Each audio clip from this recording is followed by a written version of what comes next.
बाल्यावस्था और प्रौढ़ावस्था के मध्य की आयु होती है उसे हम किशोर अवस्था कहते हैं। और किशोर अवस्था की आयु 12 से 18 वर्ष की होती है। और इसकी जो अवधि है, इसका जो समय है, वह 7 से 8 वर्ष का होता है।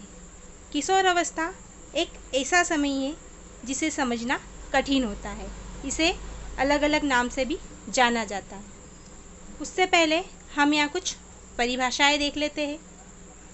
सबसे पहले है स्टैनले हाल के अनुसार किशोर अवस्था बड़े संघर्ष, तनाव, तूफान तथा विरोध की अवस्था है। जो स्टैनले है, उन्होंने किशोर अवस्था को संघर्ष, तनाव, तूफान और विरोध की अवस्था बताया है। क्रो के अनुसार इन्होंने क्या परिभाषा दी है? किशोर ही वर्तमान की शक्ति व भावी आशा को प्रस्तुत करता है, कि जो किशोर है वही आने वाले समय में अपनी भावी आशा को या अपनी शक्ति को प्रस्तुत करता है। अगली परिभाषा है किर्कपैट्रिक के अनुसार इन्होंने किशोर अवस्था को जीवन का सबसे कठिन काल कहा है, कि जो किशोर अवस्था होती है वो जीवन का सबसे कठिन काल है। तो यहाँ पर हमने किशोर अवस्था का मीनिंग जाना और कुछ परिभाषाएं भी जान ली। आगे बढ़ते हैं हम। तो अब हम किशोर अवस्था को और किन किन नामों से जानते हैं, उन नामों को देखेंगे। अक्सर परीक्षा में किशोर अवस्था को अलग अलग नामों से पूछ लिया जाता है। तो यहाँ पर हम देखते हैं, सबसे पहले है स्वर्णकाल। किशोर अवस्था को स्वर्णकाल भी कहा जाता है। सेकेंड है संघर्ष और तूफान की अवस्था। थर्ड है संक्रमण काल। फोर्थ है टीनेज। अगला है परिवर्तन काल। फिर अगला है जीवन का सबसे कठिन काल। तो जो किशोर अवस्था है उनको कई नामों से जाना जाता है। यहाँ पर हम कभी कभी इन नामों के कारण किशोर अवस्था को पहचान नहीं पाते, इसलिए आप इन सभी नामों को ध्यान से देख लीजिए और समझ लीजिए। इसके अलावा भी और ऐसे नाम हैं जिससे किशोर अवस्था को जाना जाता है। अब हम किशोर अवस्था की कुछ विशेषताएं देख लेते हैं। सबसे पहले है शारीरिक विकास। तो इस अवस्था में जो शारीरिक विकास है वह तीव्र गति से परिवर्तन होता है उसमें। और जैसे लड़कों में लंबाई का बढ़ना, भार का बढ़ना और शरीर पर बाल उगना, लड़कियों में मासिक धर्म का स्त्राव होना, इस प्रकार के शारीरिक परिवर्तन होता है। अगला है मानसिक विकास। तो जो किशोर अवस्था होती है उसमें मानसिक विकास भी बड़ी तीव्र गति से होता है। जो किशोर होते हैं उनमें ये गुण पाए जाते हैं। उनमें वृद्धि का विकास हो जाता है, बुद्धि बढ़ जाती है, सोचने समझने की शक्ति आ जाती है, तर्क वितर्क करने का सोचने लगते हैं। इस प्रकार उनका मस्तिष्क अधिक तीव्र गति से काम करने लगता है। फिर अगला है व्यवहार में भिन्नता। जो व्यवहार बिहेवियर उनमें भी बदलाव आ जाता है। किसी समय वह किसी कार्य को बहुत अच्छी तरह से उत्सुकता से करता है और कभी उसी कार्य को असाधारण या बिल्कुल निराशाजनक भाव से करने लगता है। इस प्रकार उसमें संवेगों का विकास होने के कारण उनका व्यवहार परिवर्तित भी हो जाता है। आगे बढ़ते हैं और कुछ विशेषताएं देखते हैं। तो हमारी अगली विशेषता है समायोजन और स्थिरता। समायोजन और स्थिरता क्या होती है? किशोर अवस्था में बालक किसी से भी, चाहे वो अपना परिवार हो या बाहर का सदस्य हो, वह समायोजित नहीं हो पाता है और इसी समायोजन के कारण उसे परिवार और समाज में कई समस्याओं का सामना करना पड़ता है, जिससे वह चिड़चिड़ा और उदासीन हो जाता है।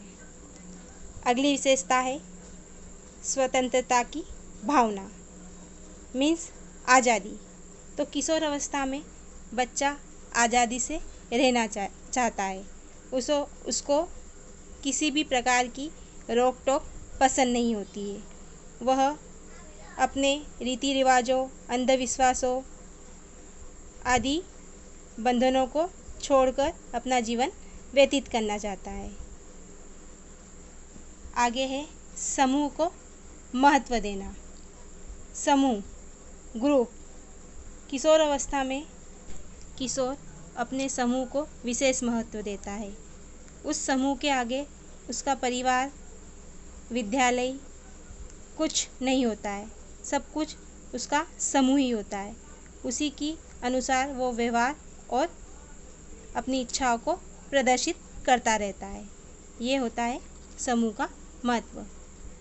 अगली विशेषता देखते हैं हम, धर्म और ईश्वर में विश्वास ना करना। अक्सर किशोर अवस्था में जो बच्चा रहता है वह धर्म और ईश्वर में विश्वास नहीं रखता है। उसमें ईश्वर के प्रति कोई आस्था नहीं होती है, लेकिन धीरे धीरे वह धर्म और ईश्वर को समझने लगता है। तो यही था धर्म और ईश्वर में विश्वास ना करना। अगली विशेषता देखते हैं हम। तो हमारी जो अगली विशेषता है वह है विद्रोह की प्रवृत्ति। किशोर अवस्था में शारीरिक और मानसिक विकास तीव्र गति से होने के कारण किशोरों में अनेक परिवर्तन होते रहते हैं। तो वह घर पर किसी भी बात का यदि उस पर रोक लगाई जाए, प्रतिबंध लगाया जाए, तो वह उसका विरोध करना चाहता है। वह किसी भी प्रकार की परंपरा को या किसी भी प्रकार की बात को सुनने के लिए तैयार नहीं होता है। तो यही होती है विद्रोह की प्रवृत्ति।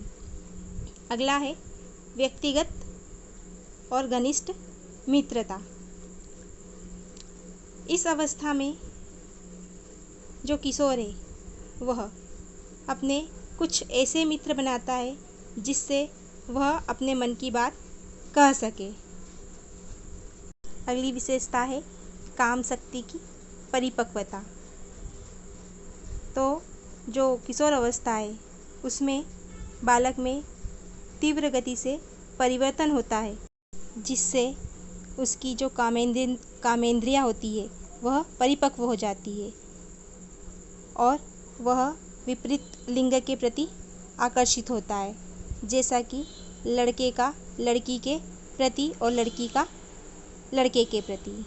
इसे कहते हैं काम शक्ति की परिपक्वता। अगली विशेषता है कल्पना शक्ति का विकास। कल्पना मीन्स सोचना। तो इस उम्र में बच्चा कल्पना शक्ति में खो जाता है। वह सपने देखने लगता है और यदि वे सपने पूर्ण न हो, उसे असफलता मिले, तो उसमें निराशा की भावना आ जाती है। इसे कहते हैं कल्पना शक्ति का विकास। तो आज हमने किशोर अवस्था के अंतर्गत उसका मीनिंग, उसके अन्य नाम और विशेषताएं जानी। आगे देखते हैं, प्रौढ़ावस्था को भी थोड़ा सा जान लेते हैं। तो प्रौढ़ावस्था वह अवस्था है जो युवा अवस्था और वृद्धावस्था के बीच की अवस्था होती है।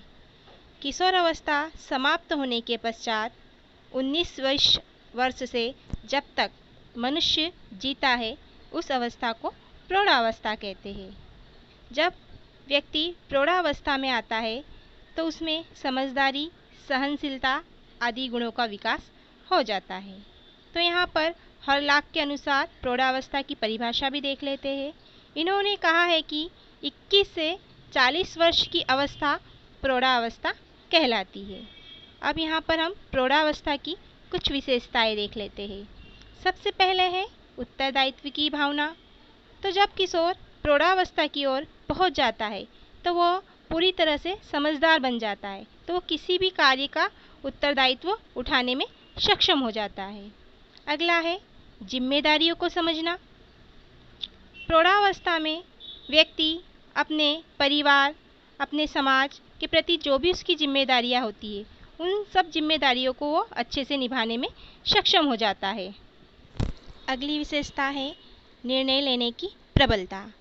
प्रौढ़ावस्था में व्यक्ति में निर्णय लेने की प्रबलता भी आ जाती है। वो किसी भी प्रकार के निर्णय लेने में भी सक्षम हो जाता है, चाहे वो शिक्षा से संबंधित हो, चाहे व्यापार से संबंधित हो या परिवार से संबंधित हो। वो किसी भी प्रकार के निर्णय लेने में भी सक्षम हो जाता है, क्योंकि उसमें सारे संवेगों का विकास हो जाता है। तो आज हमने यहाँ प्रौढ़ावस्था की विशेषताएं भी देख ली। आई होप आज का वीडियो आपको अच्छा लगा होगा, और यदि आपको मेरे वीडियोस पसंद आते हैं तो प्लीज़ लाइक करना ना भूलिए। कल मिलते हैं एक नए वीडियो के साथ, तब तक के लिए बाय बाय।